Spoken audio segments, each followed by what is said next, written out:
เรา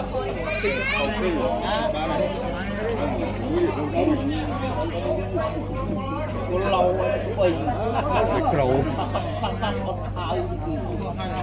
ตาบะตามือแคมรานี่โอเคโอ้ยไปเคยเงี้ยบังเคยเงี้ยเราทุ่งไอ้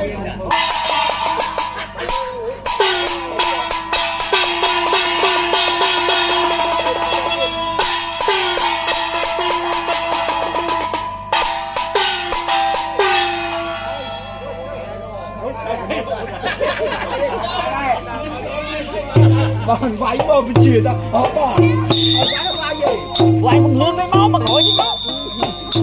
không được pro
Nga bán đây nè